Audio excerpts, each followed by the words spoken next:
Hi there, welcome to Reedy Creek Baptist Church. We're a church that meets on the Gold Coast in Australia, and this is our online service.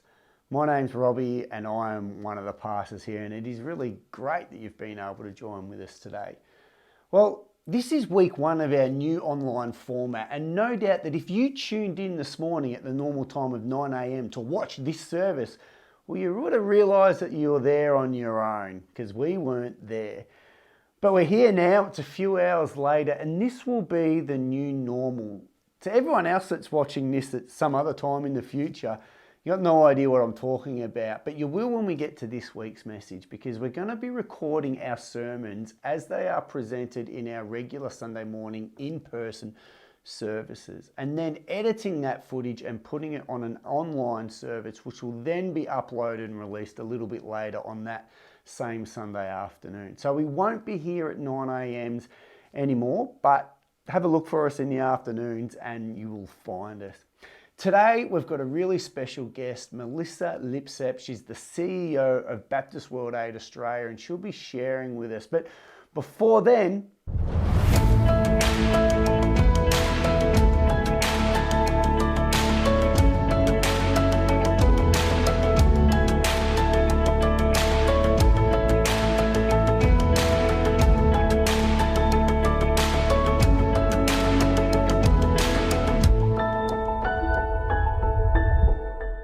it's announcement time.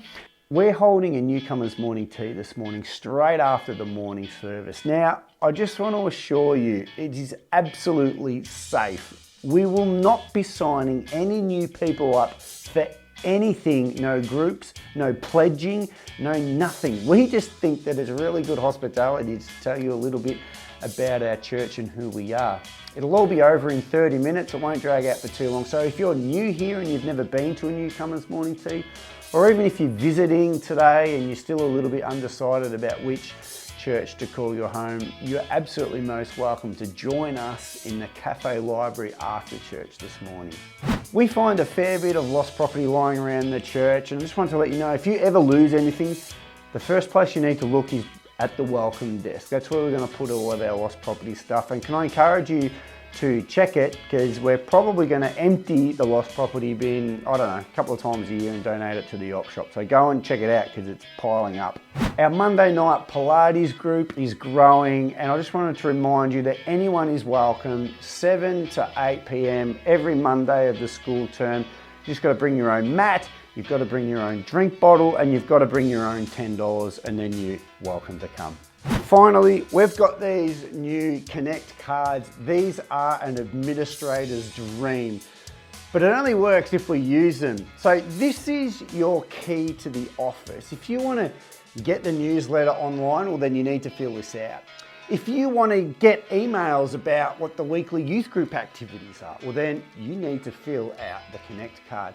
If you want to join a life group, if you want to serve coffee on a Sunday morning, if you want to get baptized, or if you want to share your testimony, that's it. You've got to fill out these Connect cards. So these will be in the foyer each week. They'll be lying around, fitted around. These will be the way that you get information and requests and anything administrationally anyway to the office. So fill them out, put them in the offering boxes that are in the foyer out there, and then throughout the week, the office will reach out to you and make contact about those things. So Connect cards, get onto them.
Thank you, David, and thank you, Reedy Creek Baptist, for your incredible support of Baptist World Aid Australia over many, many years. You make a difference in Cambodia. John has seen that difference. I can't wait to see that difference. I haven't been able to yet because, of course, I've only been the CEO for a year or so, and we haven't been able to leave the country in all that time. But when you give at the level that you do consistently over the number of years that you do, you make a tangible difference. You change individual lives, and you change families' lives, and you change communities' lives. You usher in the kingdom on earth as it is in heaven. So thank you. We really appreciate your faithfulness. And it really is a great privilege to be here. I'm home. The Gold Coast is home to me. I spent 20 years as part of the ministry team at New Life Uniting. But let me tell you a secret, David, that you probably don't know. That before we were called to New Life, and back then it was called something else, we actually moved to the Gold Coast in the 6 months before that time, and we started worshipping at Palm Beach Baptist. And we were welcomed there. We had little children, we were very much welcome there, and we started to make Palm Beach Baptist our home. We loved it. It was a fantastic community, and it remains that today here at Reedy Creek. It was simply that the Lord called us out to something totally unexpected, and, you know, somehow along the way we became Uniting Church. But, you know, I'm really happy to be back in the Baptist mob. It's fantastic. We worship in a beautiful Baptist church in Crow's Nest in Sydney, and both Peter and I are really enjoying that. But it's so good to be home. It really is. My mum lives in Carrara. My son lives in Southport. Our daughter's in Brisbane. We love coming back to the Gold Coast, so it's fantastic to be home. Thank you so much for having us. Well, how strange these last few years have been. To be honest, most of us didn't see a pandemic coming, did we? The notion seemed absolutely implausible. But how much has changed? How much more we know now? But the questions still remain, don't they? Why is this happening? When is it going to end? Will it happen again? These questions aren't new. They've been asked throughout the ages in the face of tragic circumstance and disaster, and usually without satisfactory answers being found. But the theologian Tom Wright challenges us that the best question is not why, but what? What can we do? He reminds us that Christians have always asked this better question in response to crisis, a response that is modelled to us from the earliest days of the church and continuing through the very worst of times. In Paul's very first letter, he tells the Galatians to do good to all people, and the outside world then couldn't believe it. In his book, The Rise of Christianity, Rodney Stark makes a compelling case that the way Christians behaved in the great plagues of the early centuries was a very significant factor in contributing to the spread of the faith. And ever since, of course, Christians have visited the prisoners, we've cared for the wounded, welcomed the strangers, and fed the hungry. Is all this irrelevant now that vaccinations are available to many and we're learning to live with the coronavirus? Well, no. This global crisis and the aftermath of it is far from over, particularly for the most fragile and vulnerable parts of our world. And there are significant other crises confronting us, as John has already touched on. The hunger, food insecurity, and even famine across Africa. Persecution and ethnic cleansing in Myanmar. War in Ukraine, the economic crisis in Sri Lanka. And of course, even before these crises of the last few years, we know that there is very real inequality, injustice, and poverty in our world. There always has been. But does it follow that there always will be? Well, I don't believe so. I truly believe there is another way. And so the questions I have for us today, and for every person who calls themselves a follower of Jesus, are these. What are we doing to be at work with God today? I'd love to take us on a bit of a journey with this, but let me start at the beginning with Jesus. We know that one of the marks of the Christian life is serving, and that Jesus modelled a life of service, culminating in that ultimate act of service when he gave up his life on the cross. Just a day earlier, just as we've just done together, Jesus and the disciples had celebrated the Passover. And you'll remember that during that meal, Jesus got up, he took off his outer clothing and he wrapped a towel around his waist. He poured water into a basin and he began to wash and dry the disciples' feet. Picture Jesus kneeling at the feet of the men. These were dirty, dusty, smelly feet. They'd been on the road. At first, the disciples protested, but Jesus insisted. He wanted to leave them with a very clear picture of not just who he was, but who he wanted them to be as his followers. As Jesus served us, so we are called to serve others. And we know that one of the most important things we can do as people of faith is to live a life that serves others. Here's what Jesus had to say. Do you understand what I have done for you?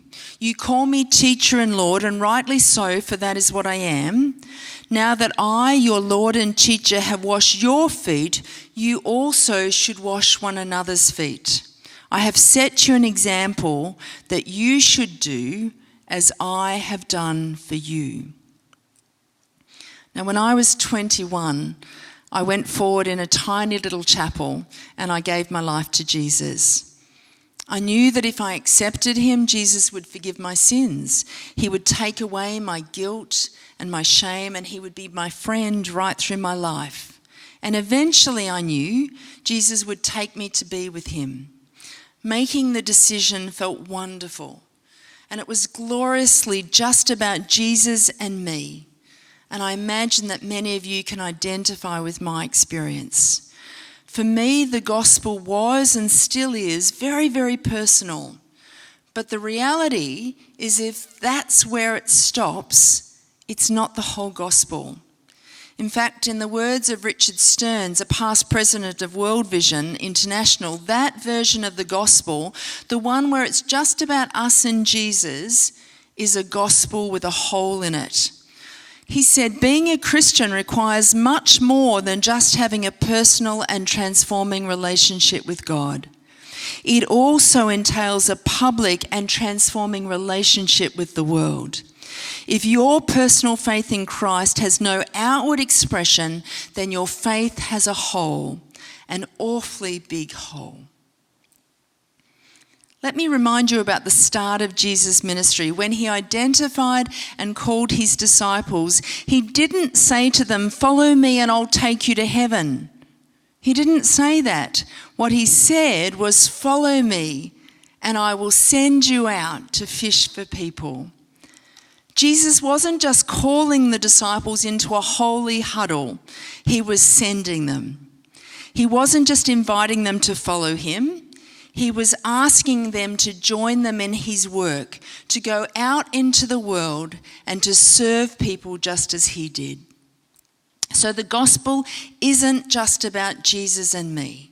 It's about Jesus and his mission. It's about Jesus and others. And it's about following him for the sake of others. Now, during my years in ministry, I've been incredibly privileged to spend time with a local church in Indochina. Christians in these countries are very brave and courageous because while what we might think of places like Vietnam and Laos to be exotic holiday destinations, as it is in China, the church there is controlled and far from free. Christians are monitored, and church activities have to be registered and approved by authorities, and the Christian communities there risk comfort and livelihood and more in order to serve their communities. Harassment is very strong, and it's particularly strong in places where the church is growing, and remarkably the church is growing in those places at an exponential rate. Now, of course, church growth threatens the control of authorities, so the persecution of Christians and pastors increases. And it was in a very northern part of Vietnam, on the border with China, in an ethnic hill tribe region, that I met Pastor Lai. Now, Pastor Lai is 40 years old, and he lives in a rough wooden house with a dirt floor.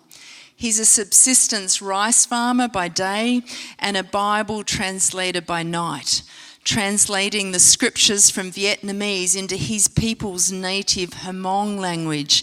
And in every other waking moment, subsistence rice farmer by day, Bible translator by night, in every other waking moment, he pastors his church of 888 people from 183 households. I'm pretty sure that Pastor Lai knows every single one of them by name. Now, Lai became a Christian when he was working right up on the border with China. There, with a group of men who were labouring together, they gathered around a radio and heard about Jesus for the first time on a nightly Christian broadcast. The whole group of men decided to become Christians together. Right from their very first moments of faith, they understood that the Christian faith is not just personal. It is that, but it's more. It's a faith best lived out and shared in community. And Lai shared his story with me in these words. He said, "I needed to know the real faith. I needed to know this was the truth. I loved listening to and talking about the word with the other men. I learned a lot, and I began to see that the men in my family didn't have good lives. They drank a lot, and I wanted my life to be different. I did not want to be like father, like son. I wanted to be like my heavenly Father. The Bible taught me I needed to serve. And I realised the Hmong people need me to tell them what is in the Bible so that it can change their lives too. That's why he's a Bible translator at night." Right from the very beginning, Lai understood that his new faith was not just personal, that it meant having a transforming relationship with his own Hmong people. Now, a young man called Pathan, who I've met through our work at Baptist World Aid, understands this too. He was only 15 when his mother died, and his grandparents took him in, and they wanted to keep the spark of education alive for him, but they weren't sure how they could make that happen. They live in a very poor rural village with very few opportunities for education. But through our local Christian partner in Bangladesh, Pathan was able to go to school where, alongside his schoolwork, he learnt about the rights of every child, including the rights of girls in his community. Now, Pathan became passionate about the safety of his friends, and soon he began to lead in order to do something about it. He formed a child safety committee, and he helped his friends. There with his friends, they helped stop child marriage in the village, sadly on the rise since COVID struck. The committee worked out safe routes for the girls to be able to walk and made sure that when they made the walk to school, they were not alone. The boys accompanied them on that walk to keep them safe. He and the committee challenged the corporal punishment that teachers use to beat children with canes, so that the practice is now prohibited in their community school. And he shared health and hygiene information that helped keep the young people in the community physically healthy. Pathan has taken what he's been given and used it for the good and well-being of others. And his work and efforts have made a very real difference in that community. And Pathan reminds me that God has delegated to human beings the power to run many aspects of this world. And for those of us who follow Jesus, we know that God always calls us to love and to act and to serve. There is no plan B where His plan A. Now, the world we're called to is broken. You don't need me to tell you that. Current predictions are that the economic progress made in developing countries in recent decades has been pushed backwards by COVID. It's probably going to take us about 30 years to get levels of poverty back to where it was before the pandemic commenced. Hundreds of millions of people in the poorest countries may have lost their jobs permanently, and right now 130 million more girls across Asia and Africa are out of school and likely never to return. That's 130 million more girls now out of school than there were 3 years ago. More than 6 million people have died from coronavirus worldwide. And to bring that closer to home, recently I was shocked to learn that over 300 Baptist pastors across Nepal and Bangladesh have died.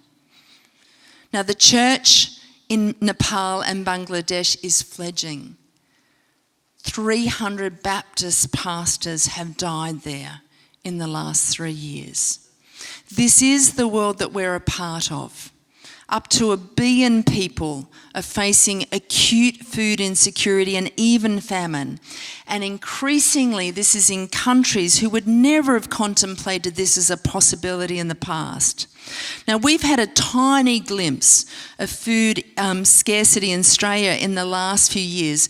First, there was the panic buying during COVID lockdowns. I don't know whether it was as bad here in Queensland or on the Gold Coast as it was in Sydney, but who knew toilet paper would be such a valuable commodity and would lead to people fighting in the supermarket aisles and landing them in court in Sydney over it. My goodness. And more recently, of course, with foodstuffs like lettuce. Now, you know, funnily enough, in the recent lettuce crisis in Sydney, could you buy lettuce here on the Gold Coast the whole way through? No? Okay, so you know what it's like. In Sydney, we couldn't buy lettuce for weeks, but funnily enough, kale was still available, which just goes to prove my husband's point that kale is absolutely inedible. Now, there is no question that the cost of living has made food insecurity a reality for Australian families on the margins. But across the Horn of Africa, in countries like Malawi and Somalia, Ethiopia and Kenya, the situation is absolutely dire. The rains haven't come for over 4 years now, and the current drought is the worst in living memory. Africa is on the cusp of famine. Now, a combination of drought and conflict since Kabul fell has seen an ever-increasing exodus of refugees from Afghanistan, and they now number in their millions. Even closer to home, more than 1 million Rohingya, Karen and Chin, have fled Myanmar during the persecution and conflict there, and they're now stateless. 1 million of them live in the largest refugee camp in the world, Cox's Bazar, and that's located also in Bangladesh. Bangladesh is one of the poorest countries in the world, and over half of the 1 million people in that refugee camp are children. Children like that precious baby we just saw being cradled. 500,000 of them. The conflict in Ukraine has displaced over 10 million people, with several million having poured across the borders into Poland and Hungary, Moldova and other bordering countries. Just as an aside, Baptist World Aid Australia has been partnering financially with the Ukrainian and Hungarian Baptist unions from the very first days of the war, and I have to tell you that they are doing a phenomenal job. They have worked for over 160 days straight now. Nobody is taking a day off, and it's really a remarkable story. Baptist churches right across Ukraine have been providing safe haven and food, shelter, safe passage to the next town. And the Hungarian Baptists on the border, they're meeting people's immediate needs for clothing and food, and then helping them with accommodation and next steps. And I was able to meet with the lead agents of both the Ukrainian Baptists and the Hungarian Baptist responders. Just a few weeks ago, we were at the Baptist World Alliance in Birmingham, Alabama, and both those, both the lead of the work in Ukraine and the lead of the work in Hungary were able to come and share with the global Baptist family about the incredible work that they're doing. And they asked me to thank Australian Baptists. They asked us to keep praying for them and to keep being generous. And Australian Baptists have been incredibly generous during this period of time. But they asked me to tell you that you need to keep it up, that we need to keep it up. The war continues.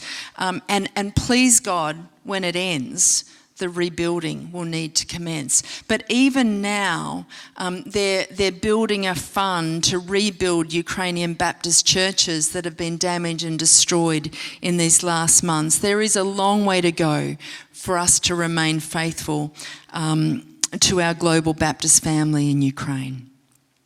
But right at this minute, some 95 million people are currently refugees or forcibly displaced by conflict worldwide. At least 35 million of these are children. Over half are women and children, and of course they're the most vulnerable of them all. That means that as we meet here this morning, at least 1 in every 95 people on the planet is uprooted, displaced, or a refugee. That's 1 in every 95 people on the planet. It's the worst number our world has ever seen. But alongside that, we know that ours is the wealthiest generation ever. Most of us here live fairly comfortably, and compared to the majority world, we live very well. We're rich by the world's standards. We're bright, we're educated, and we're experienced. We can travel around the world in under 24 hours and send a message in a millisecond. We have sophisticated research and medicine at our fingertips, and we have ample resources. We live in devastating times, but our world does have enough food to feed the hungry and house the refugees, and the capacity to reach every person on the planet with the gospel. God has given us everything we need to end spiritual and physical poverty. So why don't we? And whose responsibility is it anyway? Well, let me personalise that for us and put out a challenge. If we're following Jesus just for our own sake, we're not really following him the way he wants us to. And if we haven't joined him in his work in the world, can I suggest that our lives are too small and we've settled for making a living when we could be making a difference? The author, Davy Garland, says this: "The call and the response of the fishermen should shatter our comfortable world of middle-class discipleship. Disciples are not simply those who fill pews at worship, attend occasional Bible study, and offer to help out in the work of the church now and then.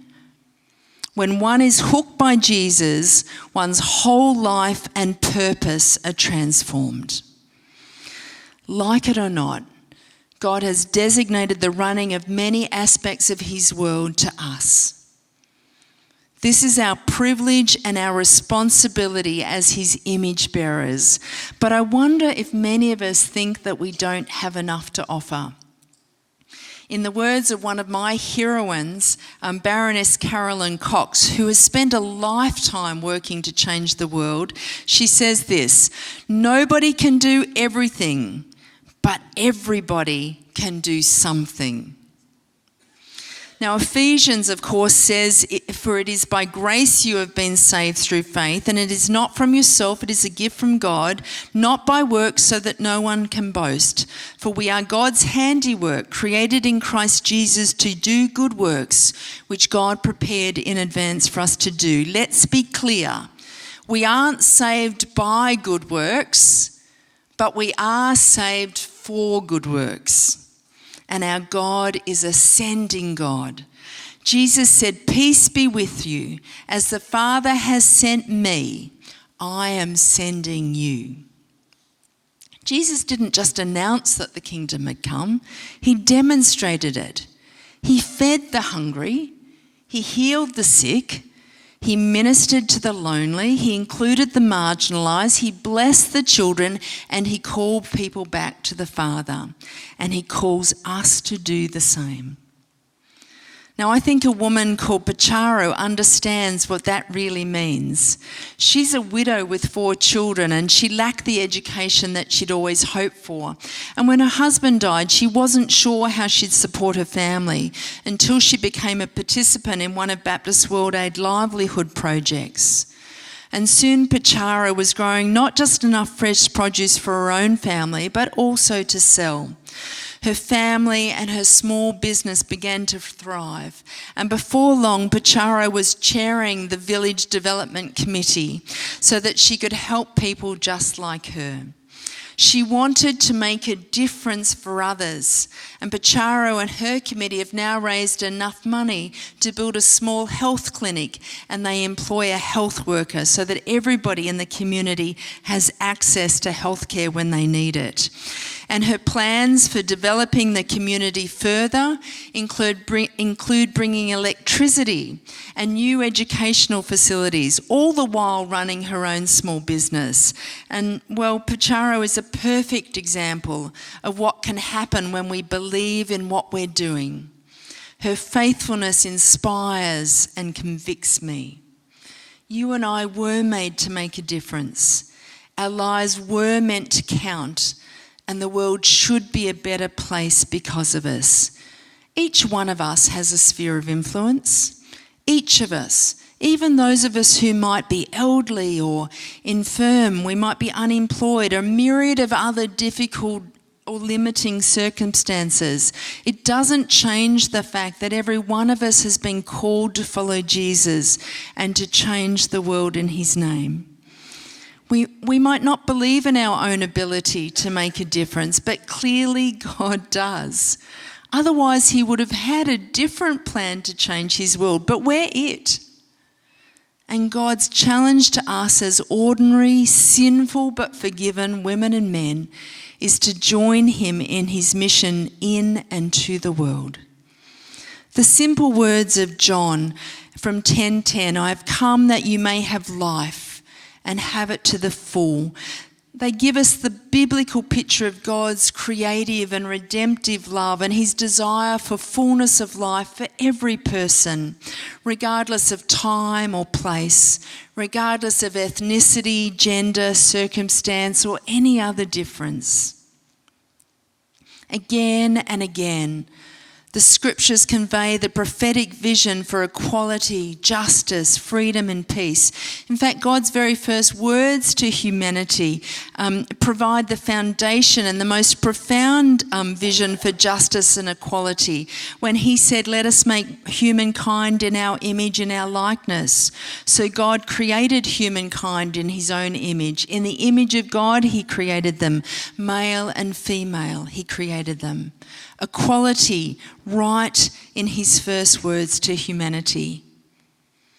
This is the most exalted view of humanity anyone could ever imagine, that we are made in the image of God and that we're made equally in his image. And then in the very next verses, he goes on to entrust equal responsibility to both women and men.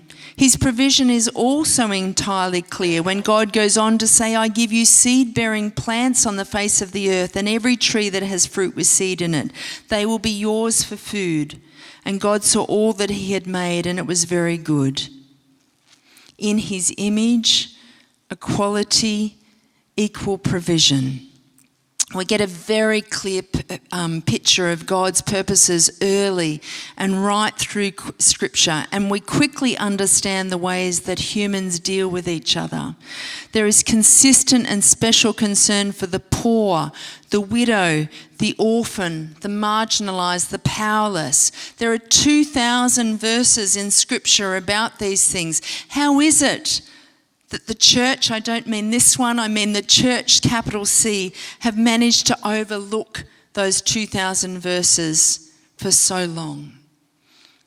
Without equality, justice, freedom and peace, our human relationships, rather than being agents of fullness, rob and steal. So what does the Lord require of us personally and corporately? Well, John's already said it, to act justly, to love mercy, and to walk humbly with him. Now, at Baptist World Aid, we rightly appropriate God's vision as our own because we see a world where poverty has ended and all people enjoy the fullness of life God intends. We see God's kingdom come on earth as it is in heaven, and we're blown away by the privilege and the responsibility he's given to us to partner with him in ushering in a glimpse of his kingdom right here on earth. When Jesus called his disciples to change the world with him, they were simple fishermen. They weren't powerful, influential men. Jesus wanted more for them just to run a business or make a living. He did want them to make a difference. He wanted to take their ordinary life and turn it into a mission. Anything else was too small a calling, and so it is for us. Now, it's easy to think that God's call is for somebody else. It's for missionaries. It's not for me. But do you know the word missionary is never used in the Bible? Not once. And that's because all God's people are sent. All of us are commanded to go and be ambassadors for Christ. There's no special class of superhero sent ones. So who are you serving? Who are you sharing the whole gospel with? Is the world a better place because of you? Do you make your street or neighbourhood a better place? Who are you making a difference for? Will the world be glad you lived? I believe we all need to see and touch the hurt of our world, regardless that we may be carrying some of our own. In fact, sometimes I think the most impactful ministry comes out of broken places and broken people. That's the beauty from ashes that we know the Bible speaks about. And I'm reminded of Jesus' words, "Truly I tell you, whatever you did for one of the least of these brothers and sisters of mine, you did for me." And conversely, you know what it says. Whatever you did not do for one of the least of these, you did not do for me. There are a multitude of good reasons to extend our hearts and hands as Christians, as Jesus followers, but there's none higher than this, that when we serve those in need, we are loving Jesus. It's a message he made crystal clear. When we truly love others, when we serve in ways beyond ourselves, we truly love Jesus. Now, there are several billion human reasons to accept God's call and challenge, and Jesus says to us, "Follow me, and I will send you out." We may be ordinary, broken, sinful, but forgiven women and men, but he has called us, every single one of us, and he does send us out in his name. And I pray that together we will continue to go, not necessarily physically to Cambodia or Ukraine or anywhere else, but certainly in and through the work that God calls us to participate in. You will know where he's calling you to participate. And that together we'll dream of, we'll work toward, and we'll pray for and look forward to a world where poverty has ended and where all people enjoy Jesus' promise of life in all its fullness. In such a world, we all taste the joy of the kingdom of heaven. Let me pray for us. Gracious God, you have given us eyes to see the need, but so often we don't. You have given us hands to serve, but often we feel too busy, too important, or perhaps too insignificant to use them for that purpose. You've given us hearts to love, but we live in a culture consumed by self. You've given us resources to share, but often we grasp them for ourselves and for our own comfort. So change us and shape us, we pray, and forgive us for the times that we've participated in society and relationships in ways that fail to acknowledge and honour that all people are made equally in your image. So help us to serve you by serving those you called the very least of these, and show us how to make a lasting difference in the lives of those around us, both near and far. We long to be bearers of your justice, freedom, and peace. So send us out again, Lord, and lead us forward in your kingdom work, we pray, in your name and for your glory. Amen.